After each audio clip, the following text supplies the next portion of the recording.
Welcome Well, to Black Men Speak. I'm your co-host, DJ Stewart.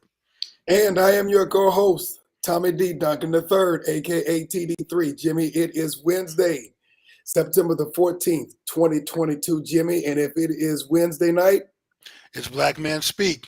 And so let's give a big shout out to Liquid for providing our theme music and to Forest Film in our own studio for providing the virtual lab and a new sponsor of the show, Affordable Community Developers.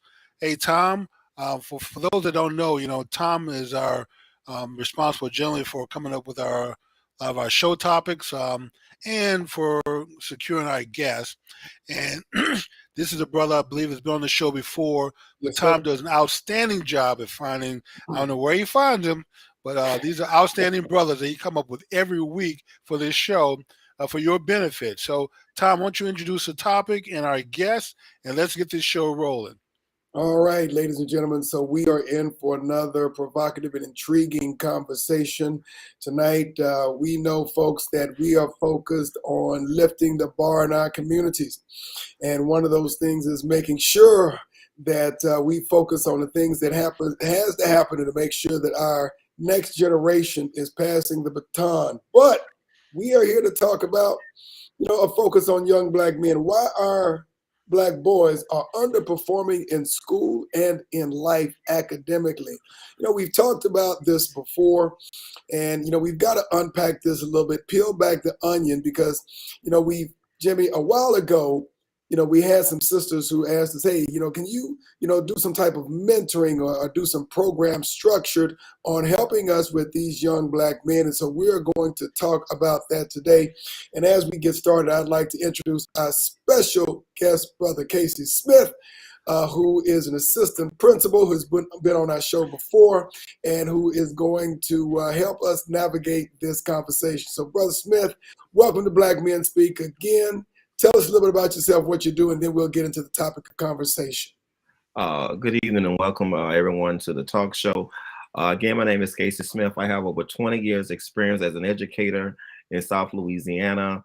I bring a decade of administrative experience from being director of professional academy at a high school to increasing promotion rate with the ninth grade academy from a 78% to 92% passes rate. I also been assistant principal. I've helped the school performance score increase. I've served as an evaluator for some of the top schools here in Louisiana. And throughout my career, I want to make sure I did with the leadership program and supporting our youth. And with saying that, I'm also the Southern University graduate. And also I graduated from Southeastern Louisiana with my education degree, but my Southern University degree is actually in business. So I have a marketing degree. So I'm looking forward to this show, and I bring a wealth of information in dealing with African-American males and African-American youth in general. All right. Thank you very much, Brother Brother Smith. Casey has been on the front line of this war, so he's battle tested. Yes, sir. Yes, sir. So let's dig into this conversation, Jimmy. And we've talked about this before. But, when we look at, what's happening in our schools, we've talked about this before. When it comes to the formative years, the first few years in our schools, young black men, are focused. They're engaged with what's going on in school. They're, pretty much outperforming everybody else until somewhere around the fourth grade or so. And this is, been documented by several different people. That third, fourth grade transition, yes. Exactly. Something starts happening to our young black men in around the third or fourth grade. They begin to decline in terms of their overall academic performance. They start sitting in the back of the room. They start cutting up, things of that nature. And we know that, boys, regardless of what culture, what community they come from, are going to be a little bit more active. Some people might call them hyperactive. But when it comes to what we're seeing, once they get to junior high, once they get to high school, start talking about graduation rates, talking about matriculation to college. And then we start looking at not representation in the areas where mass media wants to focus on, which is in sports and entertainment, whether that's the NBA, NFL, the latest rap video. But we're talking about in the areas about future leaders, Jimmy. We're talking about science, technology, mathematics. even in our schools, Black men are underrepresented. So let's start asking the tough questions and drilling into this and figuring out what the causal factors are and what we need to do. So, Jimmy, I'm going to let you kind of throw a few things out there. We're going to get Brother Smith involved in this conversation. Well, I think we should start with looking at the book "Losing the Race," which we covered 30 years ago, a while back in a book club by the Stanford professor John McHorton. And in his book, he outlines how basically the bar begins. People have lower expectation for black boys in school. It starts out they're pretty aggressive early age. They're very competitive, but by the time they get to the sixth grade, like you said, they're in the back of the class, and no one expects anything from them. They go from being these cute little cuddly boys that everyone loves to being pre-thug and pre-criminals by the time they get to sixth grade. And so by that time, since no one expects anything from them, they basically live up to those expectations and don't perform. And there's no one to correct that. So he looked at it from an educational perspective to blame it on the system, but he also looked at families. He did a survey across the country, and this wasn't like a Pew survey or a scientific approach. It was just him interviewing a bunch of families and kids, asking what is the lowest grade that you can bring home that's acceptable to your parents. And for the average black boy, it was like a D. As long as if I barely pass the class, my family is okay. For girls, it was a C plus. For Jewish kids, it was an A. For Asian kids, it was A minus. So we see, that areas where kids are expected, where the bar is set high for them, and their families expect them to meet that challenge, that they rise to the occasion.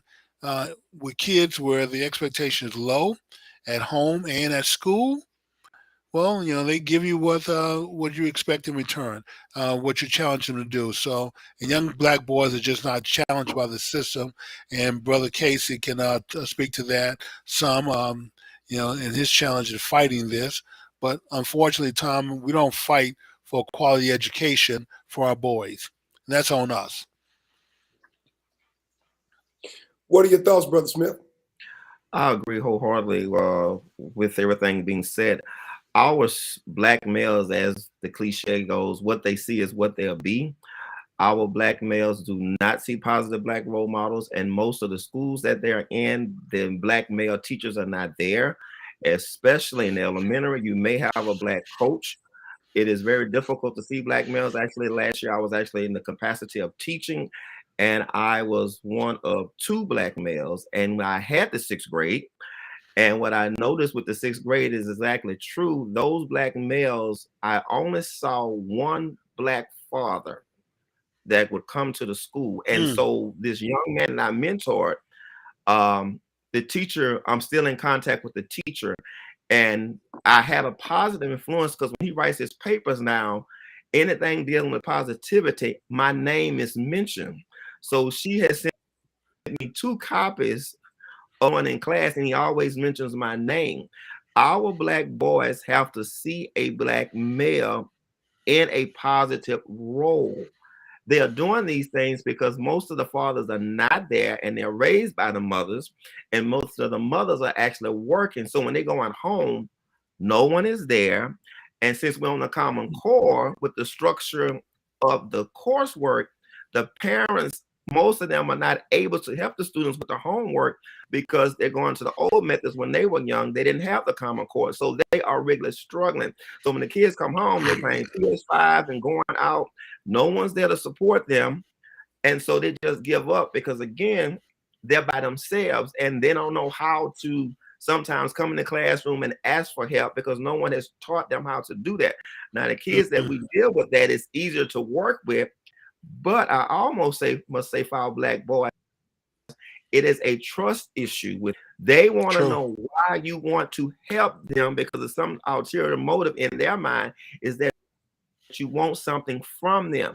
A long time to build that trust sometimes in the black males. Right now I'm at a different school and I'm building that trust with the students. but I'm coming from a different area, so they don't really know me. So again, they're trying to figure out why are you here, what you really want from me, are you really trying to help me? And it is working, but it will wear you out because you have nothing but black males there. And the school I work at, this is the first school I've been at where I have more males than females, and I've been doing this for years. From what And perspective, so when you say more males and females The student body. the student body count. This is the first one I have more males, and it's a predominantly African American school, and it's a strange because most I've been in schools where I had more females. But I'm not going to give up on the kids. The issue again is dealing with who's that support system, who is mentoring them, and as we see, is really no one. And so again, what they see is what they'll be because they don't see that. And so the next step is now what? Well, you know, Brother Casey, we had another educator on who was a coach, and Tom, didn't this story sound similar?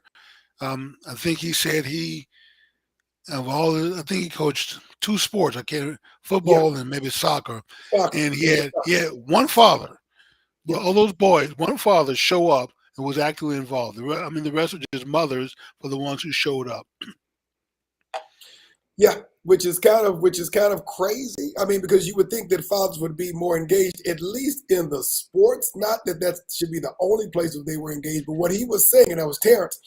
Yes, Brother Terrence. Exactly, is that he was saying that, you had more mothers coming out to support them, even in the athletic games, than the fathers were, which, when I was growing up, it was the father, at a minimum, who was showing up to the sporting events. So that's kind of odd. But let's kind of, talk about, the root cause. And the question is, does our community, we can probably answer this question with a quick answer. Does America really care about the outcome of young black men, and why is that? I mean, unless someone, and I hate to say this, gets shot by a law enforcement officer in the street, which we see, of course, every time we look around, and everybody wants to protest. But when we talk about the type of attention that goes into making sure that young black men are nurtured, to make sure that young black men are being mentored, to make sure that young black men are getting the attention so that they have, one, the awareness, the confidence, and to Jimmy, to your point, they have literally the bar set so high that they have no option but to perform and achieve. Why is it that people only seem to be concerned when someone gets shot, when someone's in the morgue, when someone gets, arrested, for some uncommon purpose? Well, Tom, that whole scenario that you're describing, that's more of a political tool to keep black folks in check and to keep you distracted from what's the real issues. Um, I wish our problem was white cops killing black people. I mean, police have about 10 million interactions a year with the public, and we're talking about 10 black people, and 10 is too many, but I'm not trying to say that's an insignificant number, but I'm saying in a perspective when, you look at maybe, I believe about 1,000 white people have bad interactions with white cops, and we have 10 on average a year, and that number's come down from 20 just a few years ago, because of, but I don't want to get off on that tangent. I digress. The real issue, Tom, is that we do have nurturing of black boys. And let me tell you what that nurturing is. It's in the high school sports where there's big money to be made. It's in college sports where big money is to be made. And it's in the professional sports where money is to be made. And so if you were to divert 90% of the black boys away from sports and feed into that system and motivate them for an education to go fill these jobs at Microsoft and Google and other high tech companies are bringing in Asians on visas to fill.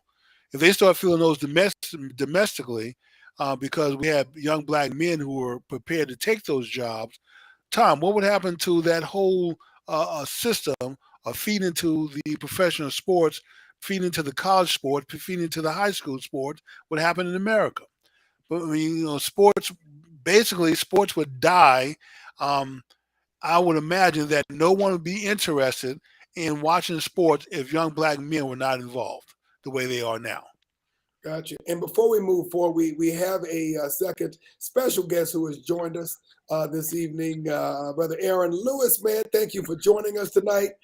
Just wanted to give you a second to join in and introduce yourself and tell us a little bit about what you're doing, because you're one of those guys who are at the ground level, in the grind, working with young Black men as well. And so we want to give you a minute before we continue with the conversation. Well, let me first sorry for my tardiness. We had a busy day today.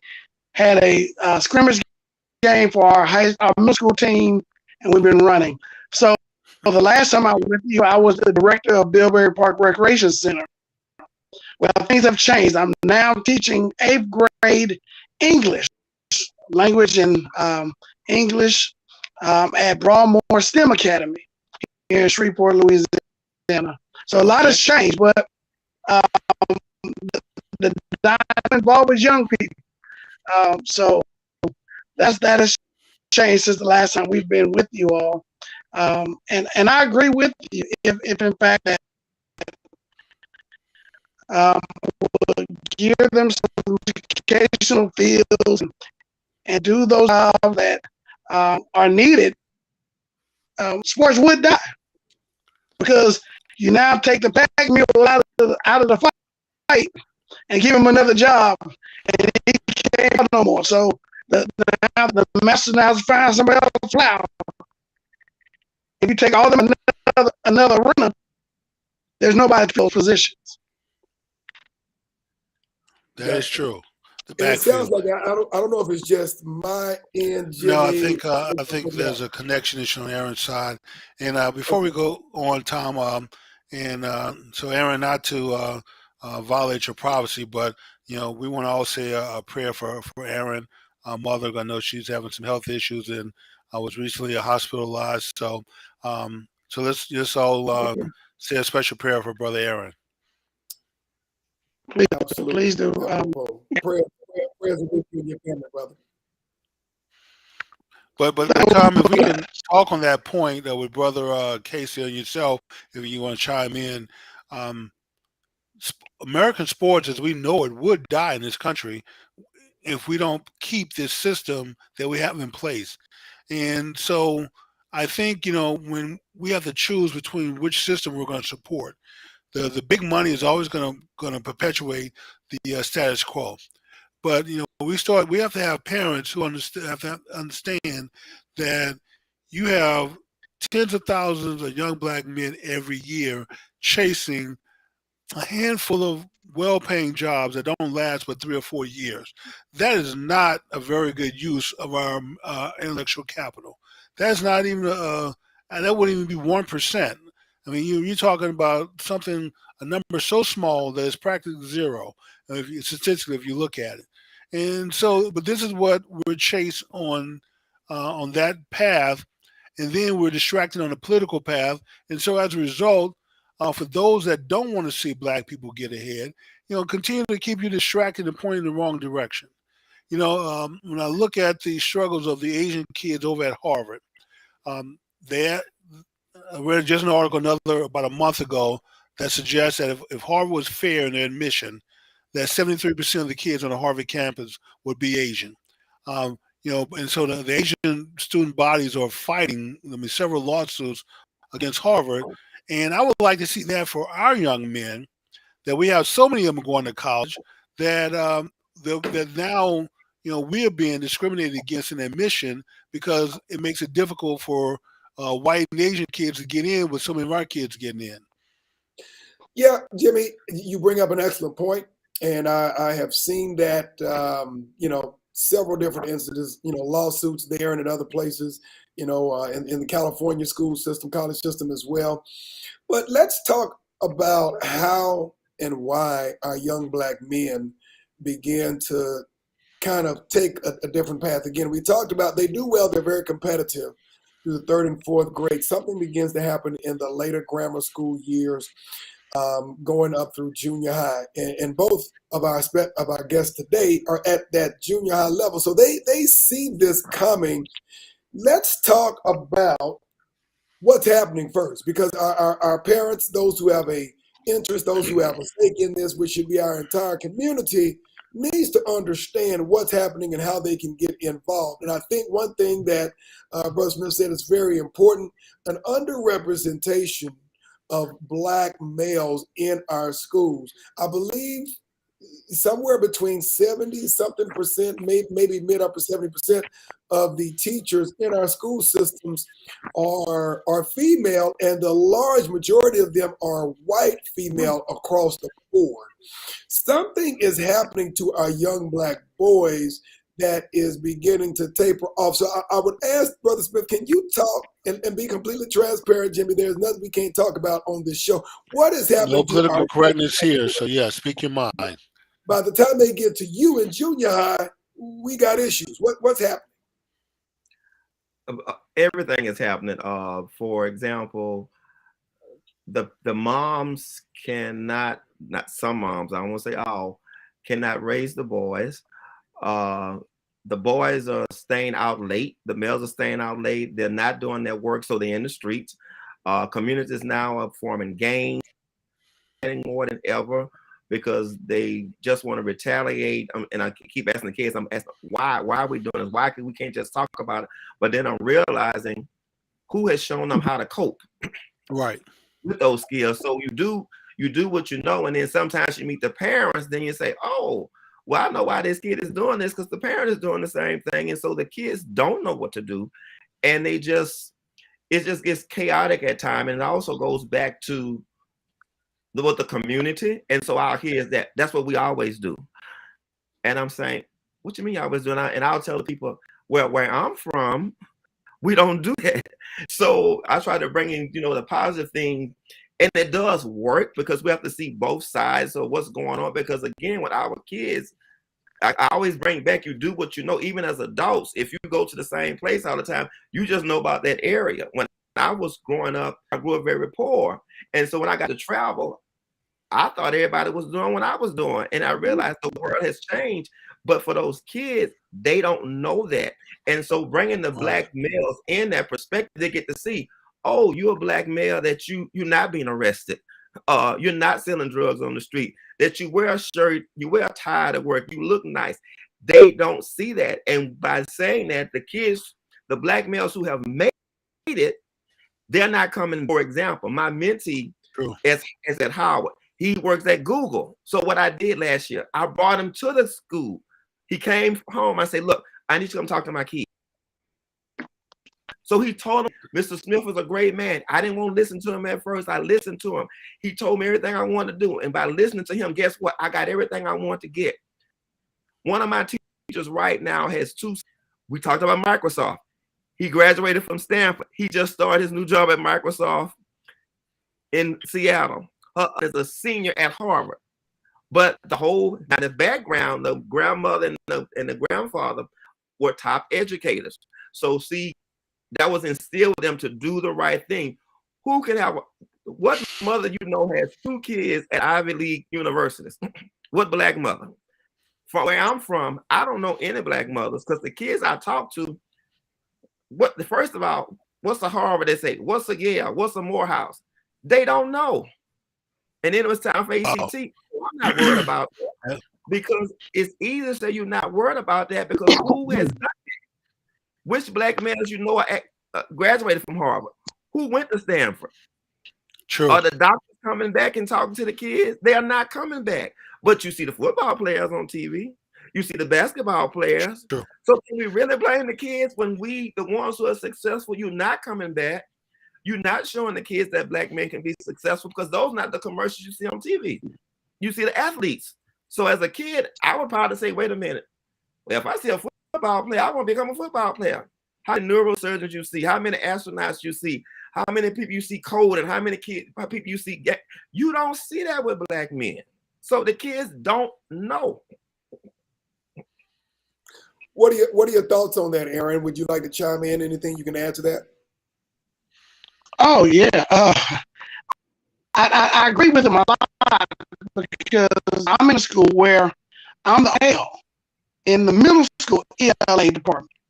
In that way, in middle school education, period, I'm the only male that's teaching core classes. Now, there's a white male that teaches history, and they have a black coach that teaches PE. When you have you miss elements in those core areas, and the majority of the women are black women that teach in class. So you get to see those educators. All they see the coaches. What? Hey, become a great athlete. And then again, I agree with Mr. Smith when it says the mother, single mother raised these boys. And there's where the struggle, because those young boys now are watching all this stuff on TV, and you don't have no real that will put the fire.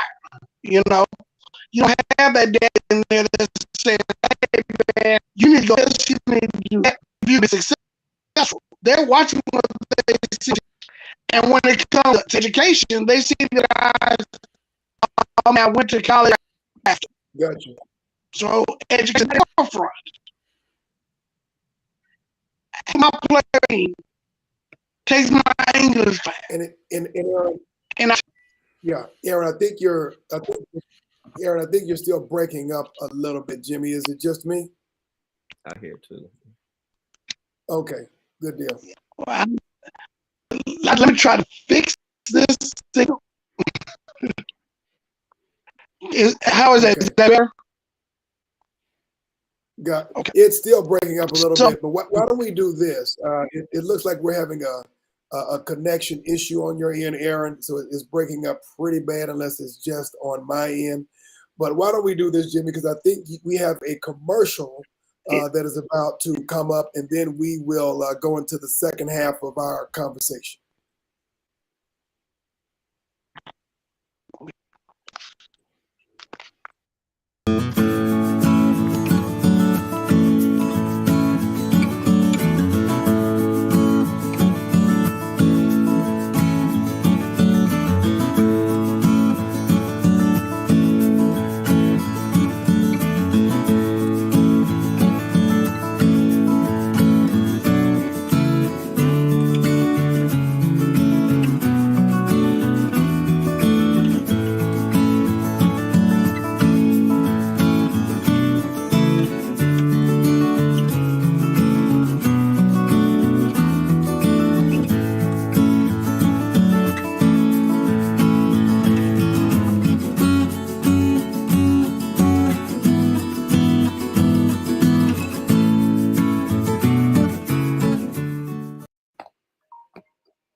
All right, folks, we are now back with the second half of our conversation on why black boys are underperforming in school, and we have a caller. So, Jimmy, I'm going to go ahead and see if we can get him All right. into the conversation. Good evening. This is Black Men Speak. I'm your co-host, Tommy Duncan. If you could announce yourself, where you are from, and what is your question and or thought for this evening as it pertains to our show. Yeah, this is Edward Willis. I'm calling from Dallas, Texas. And I've got an observation and a question. Yes, sir. Because, as a father of two black males, one of who is a PhD and a college professor, the other is a sophomore in college at a top-flight university, I've had to deal with this particular issue for a little over 30 years of black male achievement. And the issues that you guys are talking about are the same issues that came along when my oldest son started school back in the late 80s, early 90s. Those issues don't go away. But we've had some solutions come into place. If you check the chat, there's a Stanford study that's just out 2019 where they studied the Oakland Unified School District about a program that they put in for black male youth. And the program is incredibly successful, reducing dropout rates, reducing truancy, almost doubling graduation rates. These are programs that could be replicated across the country. I mean, they have these manhood development classes that are taught by black males to young black males. And, Oakland doesn't strike me as the height of progressivism, You know, why wouldn't that work in Fort Worth and Dallas and Shreveport and New Orleans and Atlanta and all these places if it's working in a place that is as rough as Oakland is? Oakland's rough, and they've had that kind of success there. And I sometimes wonder if when we have a successful program like that, other people don't pick it up because they want to sell their poverty program and get some grants. True. Instead of simply taking somebody else's successful program and replicating it because all you care about is the youth. If you and could, not the dollar bill. if you could tell us who underwrites the manhood program, is that an organization local to Oakland? It's the Oakland Unified School District. They had such problems in their school district with truancy and low graduation rates and dropout rates that they decided they had to do something about it. And their idea was to bring in black males to teach black males manhood development. It doesn't mean that all these young black males went away from core courses. They had to still do the core courses. And they had teachers that may be female, it might be Asian, it might be, European background or whatever. But they did have these men in their lives on a daily basis in these manhood development classes in the school all day, where if they needed counseling, if they had a problem, they had somebody they could go and talk to that they trusted. Where did they source the men who were a part of this program if they were not teachers? Dude, there are so many African American men out there with the ability to teach. You just got to go get them, and you got to stop eliminating people because they had 2 traffic tickets. Right. Well, let me ask you this. You bring up a good point. There are plenty of black men with an education that if you put them in a fast-track teachers program, I mean, in Florida right now, they're hiring people off the street to be teachers, people that don't even know how to do it, okay? You can put somebody in a fast-track education program where they know the basics of running a classroom, and then they learn a little bit on the job, just like a first-year teacher coming out of a master's program at, Trinity University or wherever. They can do that. Yes. But you got to want to do it. Gotcha. Ask the caller, why aren't the black community pushing to implement these programs across the country in areas where they have the similar problems? Because they're in books, because you read about them in books, you read about them in studies, and they're not talked about in the places that most of our community gathers to hear this information. If in Dallas, Texas, on Sunday, at Potter's house, at St. John's Missionary Baptist Church, and I could go on and on. If Antioch, yes. That dealt with community issues, and we talked about these things, in those big gatherings of 3,000 to 10,000 people, the word would get around, and somebody somewhere sitting in that audience is probably on a school board, they're an administrator, or something, or a parent that really cares that's going to get up and talk and say, can we implement this program in our district? I saw what Oakland did. My son could use this. No, that is outstanding. Maybe, you never know, Jim, we might get lucky with what Edward is bringing our caller. Maybe we could have somebody who represents that program to talk on Black Men Speak and maybe share some of their insights as to how this program got to Oakland Unified School Districts and how it might be piloted in other areas. I mean, it sounds like a lack of awareness of this program, but the primary channel in which, our cultural ideas are brought to our community and, things of that nature are through the Black church. That's the strongest institution that we have. Not to cut you off, Tom, but yes. Okay, we may lack knowledge on this particular program, and I appreciate Brother Edward Willis bringing this to our attention. But if we don't know about this program, we should still be demanding a quality education for our kids. So we were out there protesting at the school board meetings, attending and demanding that they educate our kids. Okay, they may be, the school board may be inspired, the superintendent may be inspired to go look for a program that will work and may find this one or find a similar one that works. But to do nothing and spend our tax money and do nothing as if Black folks don't pay property taxes and fund the school boards that educate their kids. And we know that schools are not educating them properly. And so we need more of a groundswell. I agree that knowledge of this program would be great.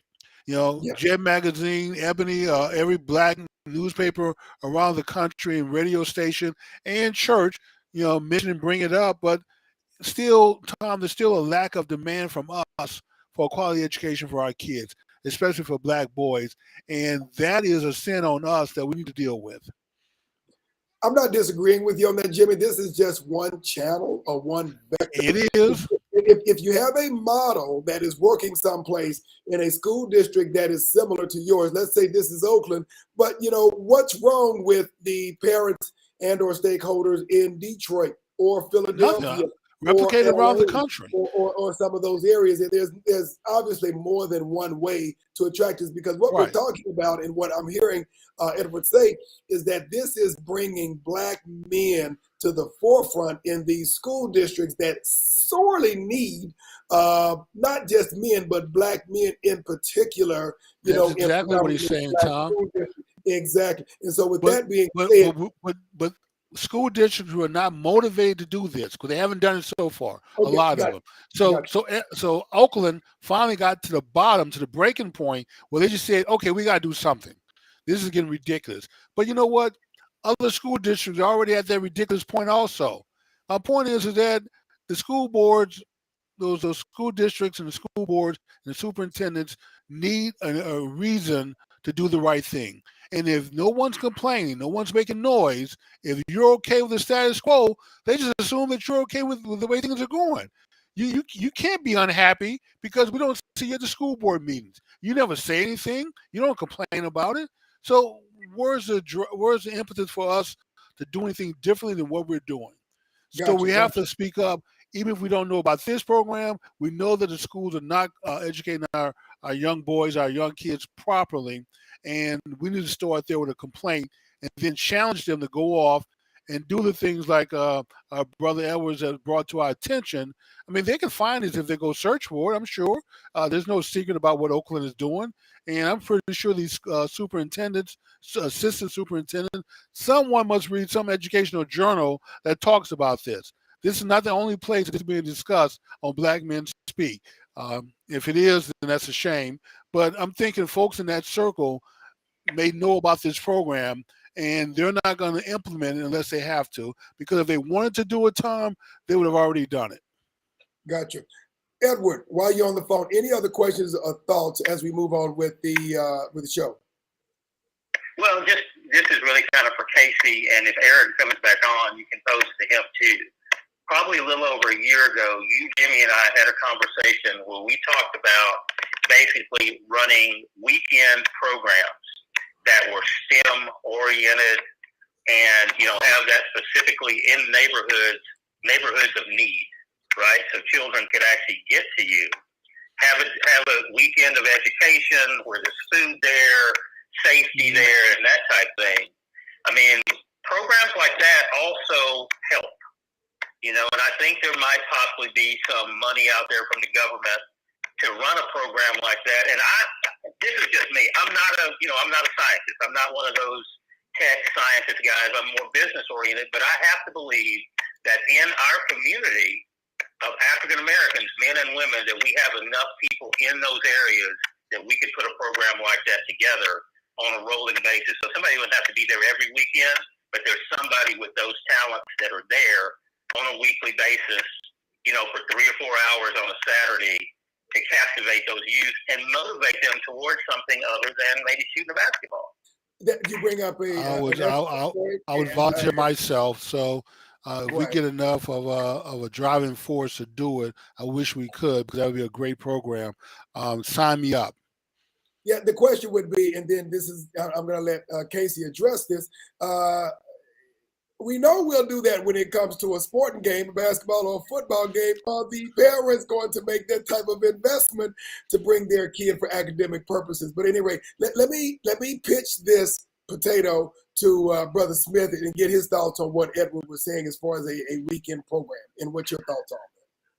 I'm gonna be honest. It's where I've worked. I have also worked at a STEM school. There are STEM schools in the area where I work, but for most of our kids, they're on a Saturday tutoring program is very difficult. From what I've seen is that we have not valued education, and it's not a sporting event, so I'm not gonna come. I'm not gonna get up there early. But I have not seen it just on a Saturday. There are events that different areas have for students, but for a lot of students I've dealt with, they want something more than the educational part out of it. So what I did for my students when we were competing, actually I was with the FBLA, the Future Business of America Advisor, and the students had to compete on the district and national level, is that we had the study sessions in the morning, then we went to the basketball game in the evening. They got there because they got the study in the morning, they got a free lunch, and then we went to the game. The students I've dealt with, it has to be more motivation, something else they have to get out of it.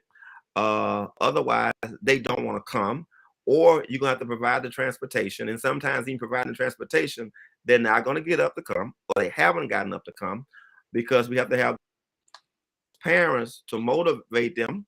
And some parents are not gonna do that. I love the idea because I love working with students on the weekend. It's the hard part is where I'm from in the South is very difficult of getting them there. So I Brother mean, Casey, how difficult is that when you see kids making it on time to go to their special coaches, to participate in these leagues? You know, correct. parents have to spend thousands of dollars to get them in these leagues, their uniforms, their equipment, their tennis shoes. Some of these kids have sponsors. You know, I mean, if we can feed into the sports machinery uh, to produce high school athletes, college athletes, and a few pro athletes, surely we can get a few kids to some weekend tutoring programs on a Saturday.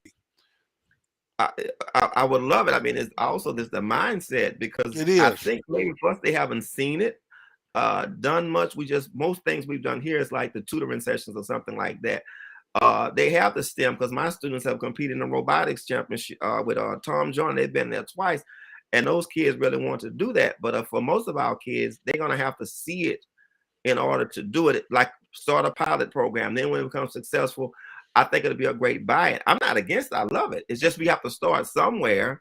And once the kids see that it's successful, then they'll do it. Our kids have to see. They're not going to believe you saying it's going to work. Even for the students I've had who were very successful, I pushed them so hard and I stayed on them and I had the parental support. And this was the mother support.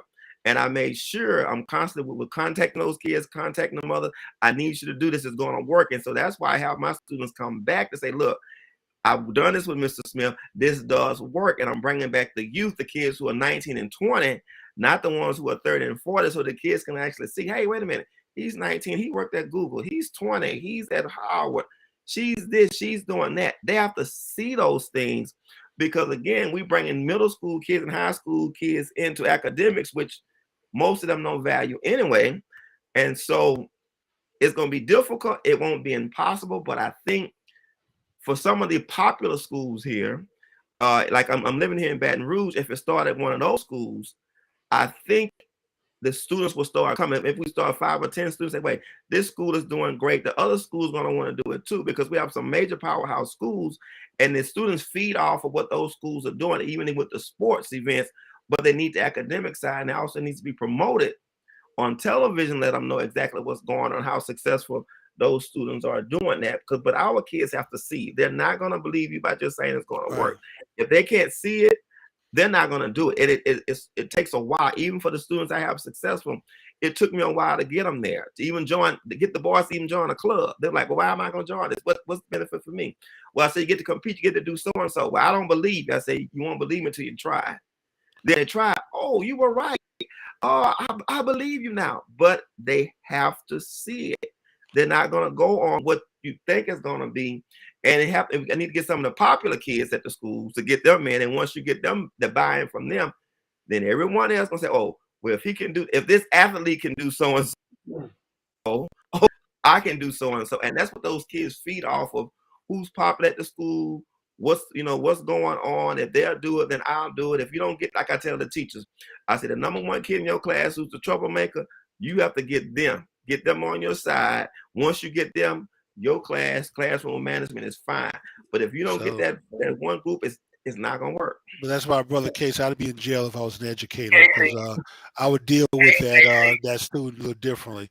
Hey Tom, Free World 227 is making a point. Edward has a question for Casey, and then we'll move forward. I'm sorry. Go ahead, Edward. Yeah, Casey, I kind of agree with what you're saying, because there does have to be a motivation factor, because you're starting from zero. But what you're saying is you have to have the program. If you don't have the program, nobody could come. Right. Correct. Right? You can't even get one kid through the door if you don't have the program. Absolutely. You have to take the leap of faith to have the program and do everything you can to make it a positive, entertaining environment for them and not drudgery. What you do in life, whatever you choose for your profession, it should make you happy. Right. So these kids should be coming into an environment where they can do things that make them happy. They come in with a good attitude. They leave with a better attitude. I think we can create those environments. We can also. Even for the teachers, I've had a presentation today, and guess what? I had technology, and everybody was like, "Oh, I like this," because just going and say, "Oh, I'm going to talk about active shooter today," and he's like, "What?" So I had the Kahoot going, the entertainment going. I'm giving out gifts, and everybody's excited. So you are correct. We have to be very creative with the students, and it will work. But again, we have to start it. And I wouldn't mind working with starting one of those, because I love working with the youth. But we just haven't had it here where I am in Baton Rouge. But there are STEM schools. But I'm saying, but for most of our kids, they haven't seen it, so they're unaware about it. But I think it really would work. But it's going to take a lot of work to get them there, and also make sure it's engaging. Because if it's not engaging for our students, they're not going to do it. So, Tom, let's address Free World 227. I think he's adding an interesting element we need to bring into the conversation. And thank you. Free World 227, also Lisa Patterson, and the winner, which is Freddie Roberts. We want to thank you for joining us on the chat line. And anything else, Brother Edward, before we move forward with Free World 227? No, I think I said enough, and I appreciate your guests tonight. They've actually been very enlightful, because, again, they are frontline people. So they're experiencing this every day. I have dreams. Jimmy has dreams. You have dreams. But they're actually in the middle of it on a daily basis, so I appreciate them. All right. Thank you so much, Edward. Well, Brother Edwards, if you want to get together offline and chat and see what we can do to help make this a reality, I'll make sure you get my contact information. We can start talking, at least laying some groundwork, see if we can make this happen. Fair enough. All right. Thanks a lot. All right. Good evening. All right, Jimmy. So you were saying Free World 227. Yeah, so just bringing up an interesting point, I think we need to maybe incorporate into the conversation.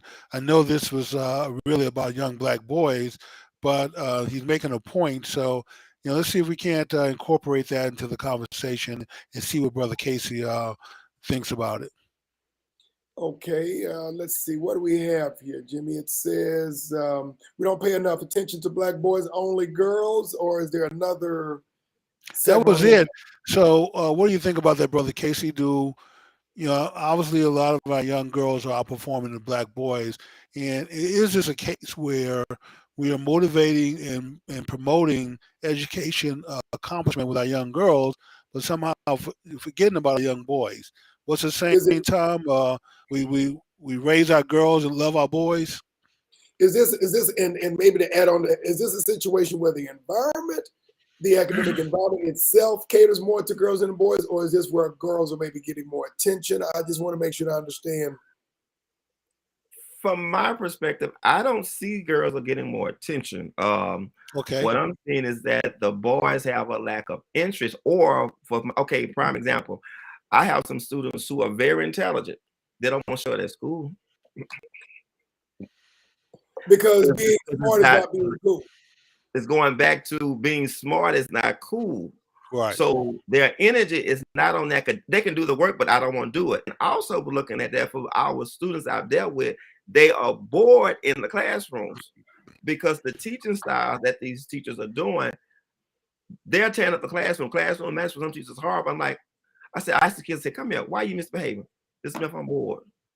I said, you're not challenged? No, I'm not to do that stuff, but she's up there doing this and talking, and I already know how to do that. So again, we have to cater and deal with our students' learning style. And for those students who are advanced, they need enrichment. And I see it every day. We're not giving them that. So they cause the problems. They don't worry about excelling. The girls that I see excel, they're doing it because they want to, but I don't see it's not a favoritism or lack of support for the Black males that I'm seeing. It's just that their mindset is somewhere else. They're not worried about that. They worried about what their peers on the street think about them, not what's going on in the classroom. So I think the boys that get where I've the schools I've worked at, they get this. I think some of the boys get more attention than the girls, because the boys Is that just in the classroom, or is that from the family also, do you think? It's not necessarily from the family. I've worked with a lot of female teachers as well, and they support the guys. It's just that if they're going to get it from a Black male, they may not. And I'll be honest with you. I work with some Black males who have been very poor. They have not been positive role models for the other Black males. And so the students see that, and they're like, oh, he's soft, that type of stuff. And I'm gonna be honest, some of the Black males are not positive. Just because you're a Black male, their interest is not in the kids. Like, man, I ain't got time to deal with him. He got that issue. Right. I got a family. I'm not gonna stress. He doesn't want it. I'm not even worried about it. And the young men see that as well. For me, coming into a different district, it's like, you different. They tell you like, well, so and so didn't do this, and so they don't do that. And so that's, again, they're trying to figure out what's going on. The Black males, they don't see it. And some of the Black males are successful. It's also because of the females with helping them get that way, because they don't see the males. And like you said, the males that I've dealt with are very touchy-feely. They want that affection. I'm like, football player. They want the hugs all day and the touch. I'm like, what you doing? That's because they're raised by women. It's an emotional communication. Hey, we have a couple of minutes left, so let's try to squeeze in as many comments as we can. Tom, what about JJ? Yeah, JJ, thank you for joining us tonight. It says, as a 30-something, I think we promote and build our girls' self-esteem throughout childhood and even into corporate America. And I'm assuming that they're saying that self-esteem for young women is being elevated. Is the assumption that it's not the same for young Black men? Now, I can say when we look at Tom, it's not the same. It's not the same. And he's right. In corporate America, they didn't state that. Well, let me do this, because, Jimmy, Black men's self-esteem is elevated if it is in a sports parameter. If they can shoot a good jump ball, if they can throw the ball, run the ball, then they've got a whole heck of a lot of self-esteem. They almost don't have any rules if they are a star athlete. That's my point, Tom. That's the point JJ's making, is that Black men are not promoted that same way in corporate America, but Black women are. I mean, Black women are more of a threat in corporate America because of the competitive nature, but Black women are not that much of a threat. They're going to play ball. They're going to be good team mates to the corporate environment. They're not going to go against the status quo. So, but is that corporate America's fault, or is that our fault? All right. It looks like we have another caller. So let's give this a sec, see if we can get their thoughts. Good evening. This is Tommy Duncan with Black Men Speak. If you could give me your name, where you are from, and what your question or thought is. And tell them to mute us in the background, Tom, from a show. Okay, and if you could mute your show in the background, it's giving us some feedback. Give us your name, where you're from, and what your question is. All righty. Hey, it's Elisa Patterson. I'm a supporter of the show now from Austin, Texas. I think it's been great tonight, but I think Black men are probably treated the same as women, and I think we need to highlight how Black women are mistreated in corporate America. Like y'all just stated, seen as threats, not treated equally. We come off as the Black girl that may go off. So I know Black women been out-educating Black men. I don't know the exact answer, but when I grew up in Dallas, I felt like men were treated the same, but now as an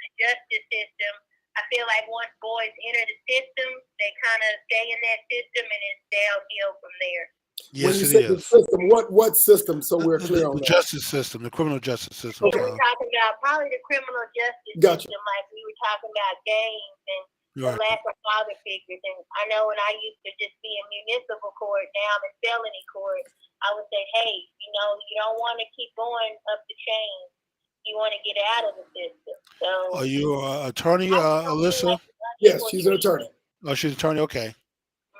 So, yeah, I'm a prosecutor. So I think it's the lack of father figures and sometimes the downhill road when they get caught up in the justice system. And I mean, a lot of black women don't have fathers and not good mothers, but I don't know what's going on with black men, but I feel like we're in the classroom, we're treated the same, but people may disagree.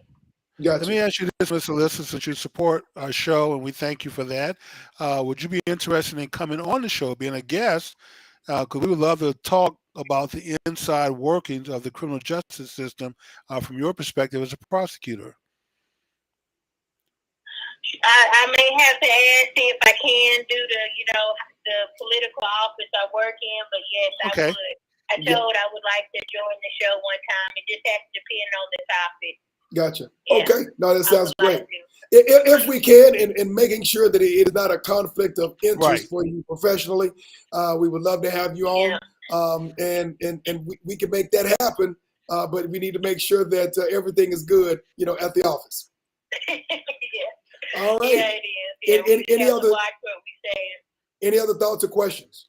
No, I thought the show was great. Thank you. This is a great topic. Okay, thank you so much. Thank you. Good evening. And we got one All more right. comment, Tom, that snuck in from Ms. Jessica Tutt. Yeah, Jessica, thank you so much for joining us this evening. Not enough support for men. Probably need a little bit more clarification on that one, but I definitely, I think, generally speaking, understand where they're coming from.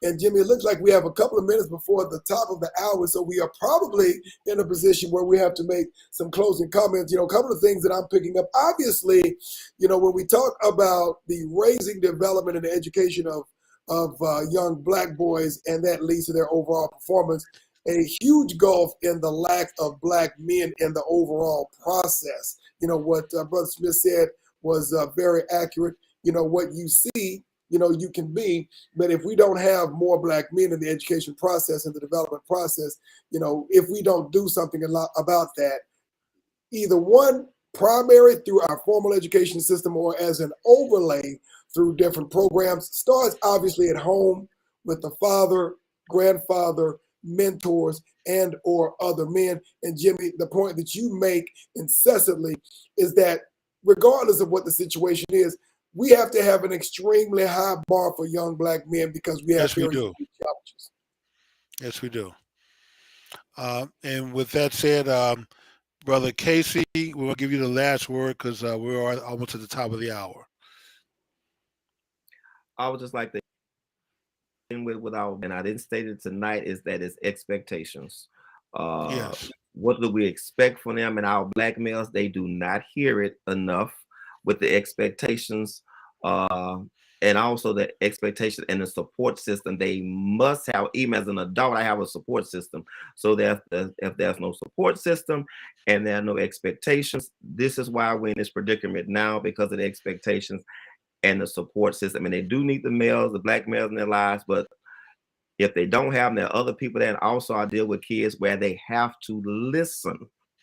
And we're not getting that as well because they listen to their peers and not to the adults. So I tell my kids all the time, I say, you're hearing me, but you're not listening to what I'm saying. So there's a difference.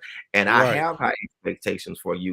And I have to I drill it each day. I want you to be successful, but I may be the only person who's saying that. And now they're 13 and 14, but for those other 12 years, they didn't hear it. So it takes them a while to change because they have not heard it enough. It starts from infancy. You need to be the best. I want expectation. It cannot start in the middle school. And probably when they little kids, they want to be great. Then when they get to the middle level, they're not hearing that. Then when the high school, it's like it's too late. So again, it's expectation and the support. Can't say it any better than that. That's true. Outstanding. And to our parents, their only role models cannot be athletes. They're and entertainers, the celebrity types. Exactly. Their key role models cannot be entertainers and athletes. The prospect of them becoming an entertainer, whether that is a musician, whether that is a sports player, even if they make it, to that pinnacle, them making a career that is so infinitesimally small and so narrow compared to opportunities where they make a great impact on the world and other endeavors. We have to stop putting all of our eggs in the entertainment basket. There are too many opportunities out there, but Bud Smith, I think you nailed it. Not Yes. just the visibility of manhood in their lives, whether that's their biological father, grandfather, mentor, coach, or someone, in your community, but number two, expectations. We set the bar way too low. We let them just Way get too along. low, Tom. I've heard too many parents say, they passed, or just passing is Right. good. Passing is not good enough. You have to That is excel. true. Preach on, brother. You have to excel. Absolutely, Jimmy. Well, that's all that I have, Casey. We thank you again for joining us, Jimmy. Thank you Any final again, words? Brother Casey, and everyone who's watching the show. Please come back next week, 8 p.m., for another interesting discussion with Black Men Speak. Good evening, everyone.